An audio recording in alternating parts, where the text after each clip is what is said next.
Boa noite, igreja. Quando recebi a incumbência de estar aqui com a igreja, como sempre eu medito sobre qual o tema que nós vamos discutir, vamos meditar a respeito dele. E muito recentemente, lendo uma mensagem da última página da Revista Adventista desse último mês, uma mensagem escrita pelo pastor Nerivan, sobre ela nós baseamos essa nossa meditação dessa noite, e eu gostaria que os irmãos abrissem as suas Bíblias comigo, na carta de Paulo aos Coríntios,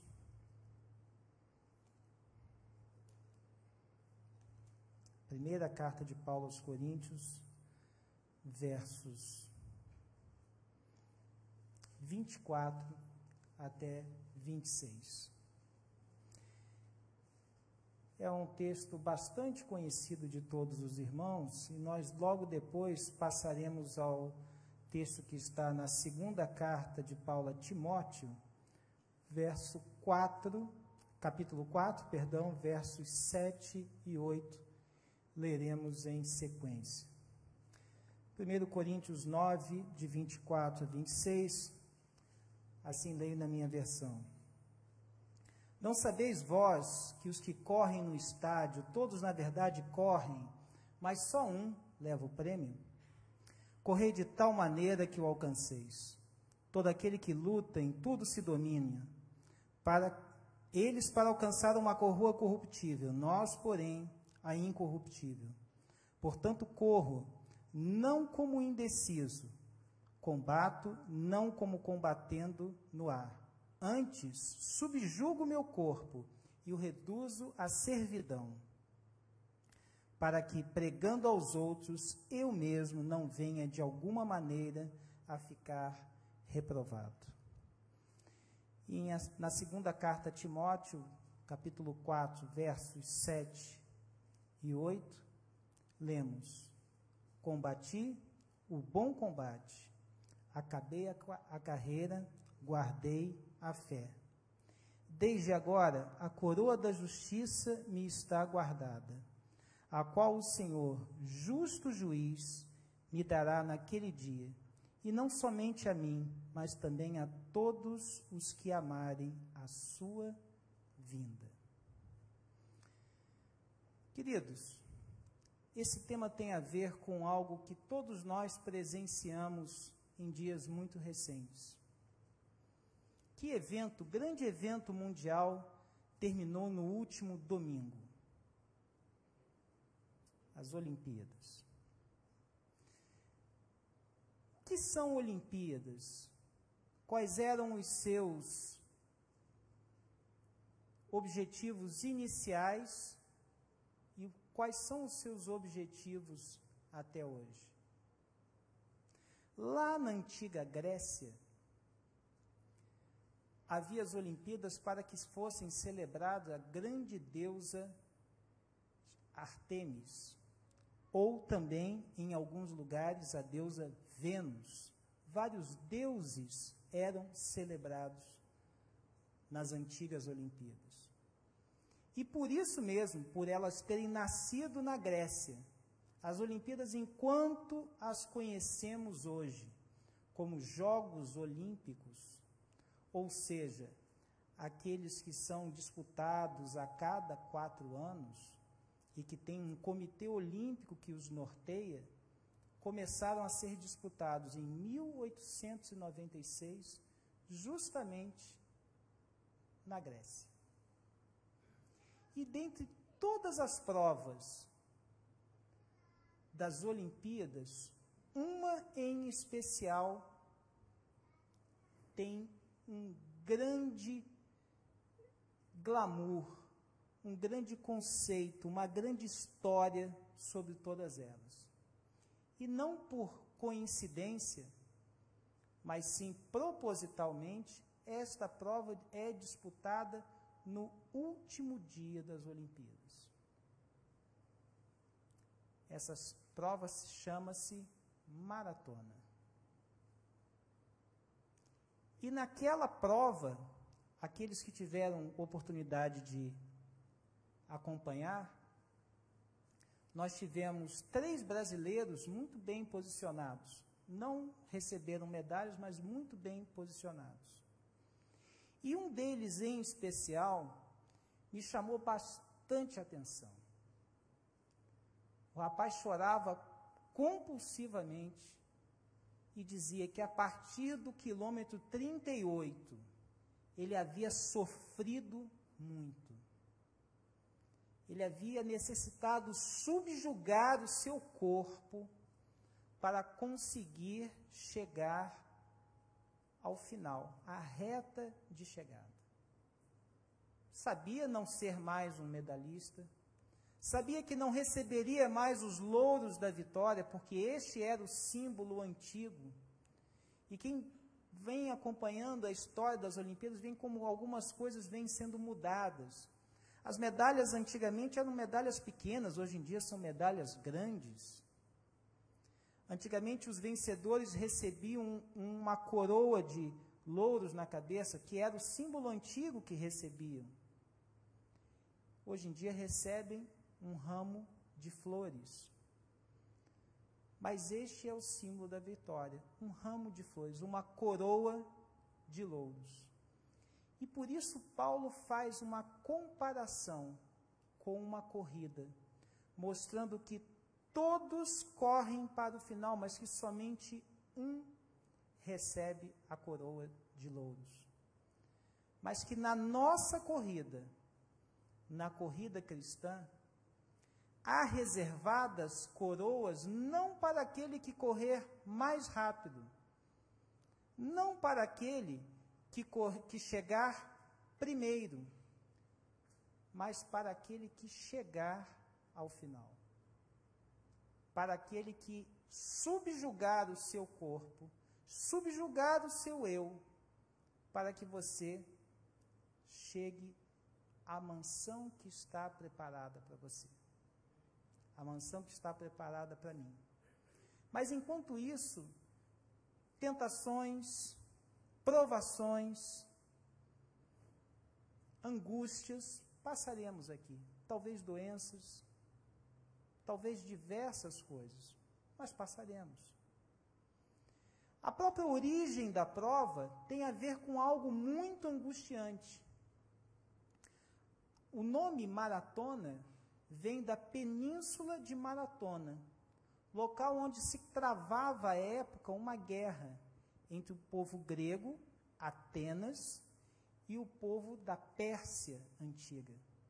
Essa guerra foi chamada da Grande Guerra Médica. Não me perguntem por que essa guerra era médica, mas esse era o nome da guerra.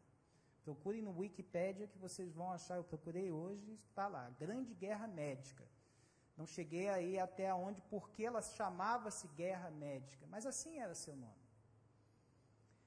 E eles tinham que lutar contra um exército muito poderoso e muito grande.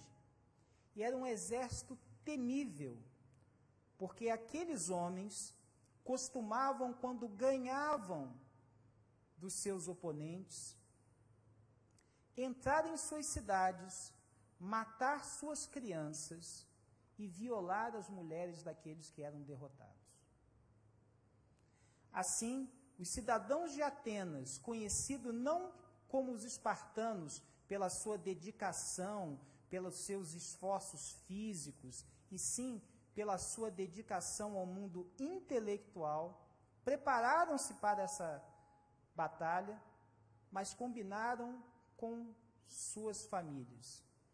Se passarem-se 24 horas da batalha e não retornarmos, por favor, as mulheres, passem as crianças à espada e suicidem-se em seguida. Mas não deixem a glória para o povo da Pérsia. Eles venceram aquela batalha, sim, mas a batalha demorou mais tempo do que eles imaginavam. E por ter demorado mais tempo, ao terminarem, saberem-se vencedores, temeram então que suas mulheres tivessem executado o plano. Pediram então para aquele que melhor corria entre eles, que ele fosse o mais rápido que pudesse, até Atenas, para comunicar que a batalha estava ganha. E aquele soldado correu o quanto pôde, os cerca de 42 quilômetros de distância, entre onde eles estavam até a cidade de Atenas, atravessando a península de Maratona. E ao chegar exaurido do cansaço, antes de morrer, falou a todos: vencemos, não é necessário executar o plano. Há uma outra versão que diz que ele também o fez, mas ele precisara, nos dias anteriores, correr por todas as cidades espartanas, também buscando reforços para Atenas, para poderem então dedicarem-se à batalha contra a Pérsia. E por ter corrido vários dias, ele havia corrido no total mais de 200 quilômetros. E por isso então teria morrido ao final daquela corrida. Isso é história, e muitas dessas histórias acabam tornando-se lendas, mas certamente este é a origem do termo maratona. Interessante que numa das Olimpíadas que se passou já anos atrás, a maratona deixou de ter os seus inicialmente 40 quilômetros, embora a península de Maratona tivesse em torno de 40 a 42 quilômetros, e passou a ter o seu percurso atual, 42 quilômetros, 125 metros. Porque numa das Olimpíadas passadas em Londres, alguns anos atrás, há mais de 100 anos atrás, em 1900 e pouco, os reis gostariam de ver do seu castelo os corredores correndo. Houve então a necessidade de fazer um desvio que aumentou o percurso que à época era de 40 quilômetros para 42, 125. E por isso até hoje, tradicionalmente, esta é a distância de uma maratona. Eu sinceramente fico cansado de imaginar essa distância. Procuro andar todos os dias, procuro fazer meus exercícios, mas imaginar uma maratona me cansa mentalmente, só de pensar. E por isso imagino aquele corredor nacional, exaurido do cansaço, dizendo que a partir do quilômetro 38 ele já não aguentava mais. E depois ouvindo os especialistas dizendo que aquele corredor, por conta dele ter este ano somente feito o índice técnico requerido para uma maratona, ele havia precisado este ano correr 3 outras maratonas. O que normalmente um corredor de elite, aqueles que estavam entre os 20 primeiros como ele esteve, normalmente não teria feito na sua preparação para a maratona olímpica. Como vocês sabem, atletas que dedicam-se à maratona, eles têm campeonatos mundiais, geralmente anuais, têm ligas mundiais de acordo com o esporte, mas o ciclo olímpico de 4 anos, como eles mesmos chamam, é o auge da sua preparação. Aconteceu, inclusive, com alguns esportes nacionais. Esportes nossos que vinham muito mal, como o nosso vôlei masculino e feminino, atingiram seu ápice nas Olimpíadas. E por isso, o vôlei feminino conseguiu a medalha de ouro, o masculino não conseguiu, mas chegaram ambos às finais. E muitos assim aconteceram e não precisaram dar desculpas que mudou o vento na hora ou que coisas aconteceram. Mas em que está discutirmos a questão de uma maratona ou da dedicação de um atleta a isso? Voltemos ao texto. Volte ao seu texto, lá de 1 Coríntios, e depois eu vou convidar os irmãos a que leiamos outros 2 textos que estão lá em Romanos.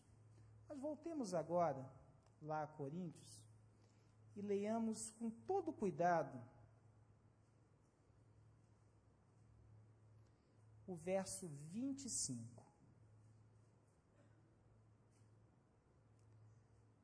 Todo aquele que luta, em tudo se domina. Eles para alcançar uma coroa corruptível, nós, porém, a incorruptível. E agora acompanhe comigo o verso 27. Antes, subjugo o meu corpo e o reduzo à servidão. Isto não é, como muitos pensam, autoflagelar-se. Não, é humilhar-se para colocar-se na presença e na vontade do Senhor. Subjugar o nosso corpo. Subjugar o nosso corpo à vontade do Eterno. À vontade daquele que nos criou e que tem um plano para cada um de nós. Continuando, para que, pregando aos outros, e há de ser a nossa vida uma pregação, eu mesmo não venha de alguma maneira a ficar reprovado. Porque se eu não subjugo o meu corpo e eu não coloco a servidão da vontade do Eterno, poderei eu mesmo estar reprovado. Então a minha vida não será uma pregação para os outros. E por isso eu gostaria que nós fizéssemos um paralelo desta passagem com essas duas passagens que estão lá em Romanos, muito conhecida também de todos os irmãos, e que eu gostaria que meditássemos um pouco essa noite. Romanos 12, versos 1 e 2. E depois leremos Romanos 13, de 11 a 14. Na minha versão, na Bíblia Thompson, o subtítulo desse capítulo começa com o sacrifício vivo. Portanto, rogo-vos, irmãos, pela compaixão de Deus, que apresenteis os vossos corpos como sacrifício vivo, santo e agradável a Deus, que é o vosso culto racional. Ou seja, subjugar o nosso corpo, como fazem os atletas. E muito interessante, aqueles que conhecem ou que já vivenciaram ou já leram a respeito, ou já ouviram a respeito de atletas de elite, ouvem de todos eles, ou de seus treinadores, ou dos especialistas. Nenhum atleta de elite deixa de conviver com a dor. Todo atleta de elite convive cronicamente com a dor. Que para que ele chegue àquilo que é a excelência, ele tem que ir além do que seria o limite do seu corpo. E ele tem que suportar a dor, porque ele busca uma coroa corruptível. E muitas vezes, queridos, eu e você não suportamos as dores que o mundo nos impõe, porque achamos impossível. Mas a coroa que nos está preparada não é uma medalha de ouro, prata ou bronze. Muito interessante que a medalha de ouro, tão desejada, somente em 15% dela, ouro. Quase toda a medalha de ouro é feita de prata. E na medalha de prata, a grande parte de bronze. Na medalha de bronze, grande parte dela é feita de níquel. E elas são banhadas a bronze, prata e ouro. Subjugam os atletas os seus corpos para ganhar medalhas, para ganhar coroas de louros ou um ramalhete de flores. E não subjugamos nós, os nossos corpos, a nossa vontade, o nosso querer, a nossa vida, para ganhar uma coroa incorruptível. E fazer isso de forma racional, pensada e desejando fazê-lo. Verso 2: E não vos conformeis com este mundo, mas transformai-vos pela renovação do vosso entendimento, para que experimenteis qual seja a boa, agradável e perfeita vontade de Deus. E no capítulo 13, acompanhe comigo os versos 11 até 14. E fazei isto, conhecendo o tempo. Já é hora de despertarmos do sono, porque a nossa salvação está agora mais perto de nós do que quando aceitamos a fé. A noite é passada e o dia é chegado. Rejeitemos, pois, as obras das trevas e vistamos das armas da luz. Andemos honestamente, como de dia, não em glutonarias, nem em bebedeiras, nem em orgias e dissoluções, nem em contendas e invejas. Antes, revesti-vos do Senhor Jesus Cristo, e não tenhais cuidado da carne em suas concupiscências. Essas são as coisas que estarão à nossa frente. E dessa mensagem que eu citei para vocês, da última página da revista adventista desse mês, o pastor Nerivan cita um escrito que ele leu, muito interessante, que conta uma fábula também baseada na antiga Grécia. Diz que uma grande corredora da época, chamada Atalanta, desafiava todos os jovens da época para que corressem melhor do que ela. Mas ninguém havia que vencesse Atalanta. E ela tanto os desafiava que, por ser uma jovem atlética e muito bela, ela resolveu colocar assim: aquele então que me vencer, este me terá como sua. E mais uma vez ela colocou a todos naquela competição, e todos corriam, e ela deixava-os às vezes até ultrapassá-la, mas corria à frente e os ultrapassava. Porém, um dia, numa dessas competições, um jovem de nome Hipômenes resolveu levar com ele 3 maçãs de ouro. E em determinado momento da corrida, ele jogou uma daquelas maçãs. E a jovem Atalanta correu e foi pegar aquela maçã. Hipômenes a ultrapassou, mas ela, muito ágil e veloz que ela, rapidamente o alcançou e ultrapassou novamente. Passado mais algum tempo, ele pega mais uma daquelas maçãs e joga novamente. Mais uma vez, Atalanta desvia-se do caminho, vai até aquela maçã, acolhe, é ultrapassada, mas mais uma vez, dedica-se mais um pouco e ultrapassa com alguma facilidade. Chegando ao final, Hipômenes joga a sua 3ª maçã, e mais uma vez Atalanta reluta, mas vai atrás da maçã e a pega. Mas a linha de chegada estava muito próxima, e não deu tempo para Atalanta ultrapassar Hipômenes. E ela teve que ser sua, como era o prêmio dado. Talvez, muitas vezes, a gente esteja pensando assim: ainda dá tempo de correr atrás da maçã de ouro. Eu ainda vou ter tempo para me dedicar à minha coroa incorruptível. Às vezes pode não dar tempo. Hoje, para alguém que eu amei muito na minha vida, não deu mais tempo. Quando eu nasci, 49 anos atrás, lá em Brasília, na época era uma cidade onde havia terra vermelha ainda no chão. Meu pai era um militar da aeronáutica e minha mãe tinha formado-se há pouco tempo em enfermagem no interior do estado do Rio de Janeiro. E ela era de uma família muito pobre, e ela era a primeira da família a conseguir chegar a uma universidade. Mais do que isso, conseguir concluir a universidade. E era muito necessário para ela que ela vivesse a sua profissão. E ela amou muito a sua profissão. Dedicou-se de corpo e alma a ela. Então, eles precisavam de alguém que os ajudasse.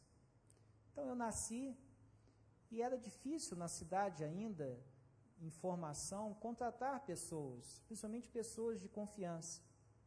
A família do meu pai era do sul e uma das irmãs dele, a irmã mais velha do meu pai, tinha uma empregada já de muitos anos que estava na casa dela e de muita confiança da família. E perguntaram a ela, então, eu lembro até hoje o nome dela, porque elas eram muito amigas, muito parecidas, até pareciam irmãs, e nomes muito diferentes. A empregada da minha tia Terezinha chamava-se Enedina. E a Enedina disse assim: eu tenho uma amiga assim. Ela trabalha em casa de famílias desde os 5 anos de idade. Mas eu acho que ela vai gostar da ideia de se mudar para Brasília e de cuidar de mais uma criança. A criança que elas cuidavam já estão grandes, então talvez ela vá aceitar. E aceitou. E ela se chamava Universina. E a Vesse, como nós a chamávamos, viveu na nossa casa desde que eu tinha 20 e poucos dias de vida. Houve uma época que ela resolveu se aposentar, voltou para o sul e ficou lá menos de 6 meses, mas ela não conseguia mais viver na casa dela. A casa dela já era a nossa casa. E ela acabou voltando, já aposentada, tudo, mas continuava vivendo na casa do meu pai. Há 6 anos atrás, já com 93 anos de idade, ela faleceu hoje aos 99, ela ainda teve a chance de um dia ter ido com a minha irmã a um culto e ter ouvido um apelo, e aos 93 anos de idade, ter aceito o apelo do Senhor e ter subido as águas batismais e sido batizada. Menos de 6 meses depois, durante a festa do 2º casamento do meu pai, minha mãe faleceu há 18 anos atrás, na festa de casamento do meu pai, ela teve um mal súbito que foi provavelmente um derrame cerebral isquêmico, que aparentemente no momento não deixou nenhuma sequela. Mas a partir daquilo ela desenvolveu um quadro de demência progressiva muito grande, ao passo que cerca de 1 ano depois, ela praticamente não reconhecia mais ninguém. Alimentava-se normalmente, falava com muita dificuldade, mas eu lembro que as últimas vezes que a visitei na casa de repouso que ela morava, porque não conseguíamos mais cuidadores para ficar com ela, ela já não me reconhecia, não sabia quem eu era, e aquilo me trazia grande dor. Mas a coroa dela já estava preparada. Ela não tinha corrido atrás da maçã de ouro, mas ainda teve tempo, pela misericórdia de Deus, de ter corrido da maçã de ouro e não ido atrás dela, mesmo aos 93 anos. E por isso, quando espero em Deus que eu também venha receber a minha coroa, ela esteja entre aqueles que serão primeiro ressuscitados junto com os mortos e serão elevados ao Senhor. Depois nós, aqueles que estivermos vivos, seremos também levados às alturas dos céus e iremos primeiro estar com o Senhor no céu por 1000 anos, vendo que tudo aquilo que aqui foi feito foi justo, santo e bom, para que depois desse milênio em que todos os livros foram abertos, possamos voltar para essa terra já restaurada e que finalmente, não somente o pecado que já terá sido exterminado, mas o autor do pecado será também exterminado e voltaremos a viver na terra, restaurada conforme a vontade e o plano original do Senhor. Por isso eu vou convidar agora o grupo para cantar Jesus, vem logo. Estais vós prontos? Será que eu estou pronto? Estamos prontos para ver Jesus voltar? Medite na letra desta música e, ao final, vamos todos ficar em pé para uma palavra de oração.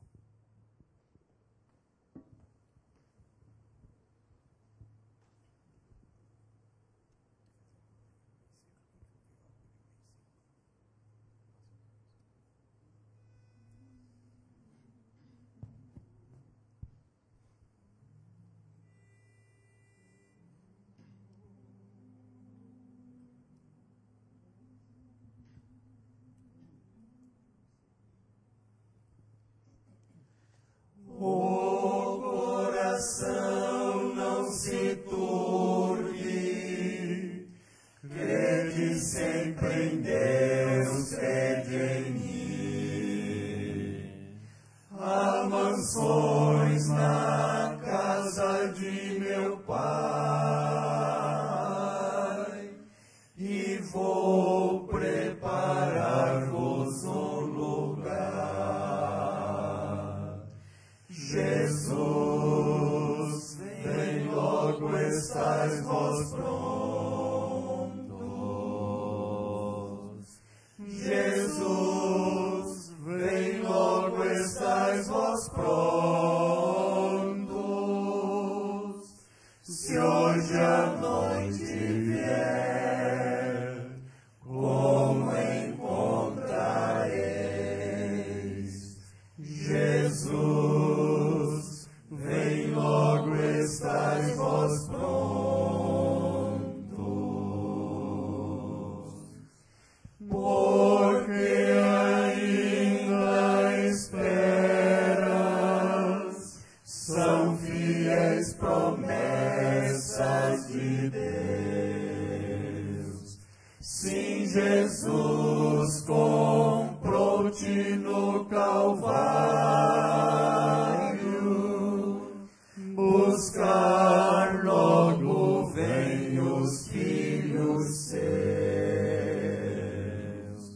Jesus, vem logo, estais vós prontos. Jesus, vem logo, estais vós prontos.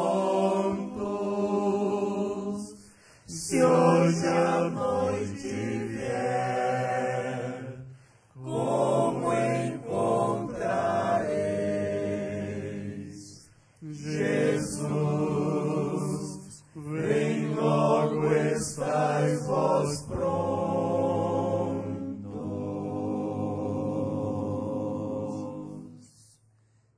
Se vocês quer também pronto, como eu quero estar pronto, coloque-se em pé agora e vamos orar ao Eterno.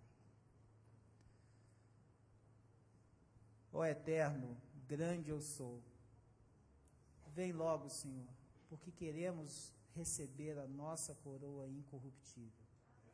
Mas enquanto aqui estamos, Senhor, dai-nos força e perseverança para subjugar os nossos corpos, a nossa vontade, conforme seja a tua vontade e não a nossa, Senhor. Que possamos render a ti aquilo que é o nosso culto racional e que não nos conformemos com este mundo. Dá-nos a certeza, Senhor, que não é por mérito nosso, mas pelo teu sangue puro, santo e bom, derramado na cruz do Calvário, em meu nome, em nome de cada um dos teus filhos, que podemos sonhar com essas promessas. Tudo isso te pedimos, Senhor, mas por muito, muito e muito mais te agradecemos. No doce e santo nome de Jesus. Amém. Uma boa noite a todos.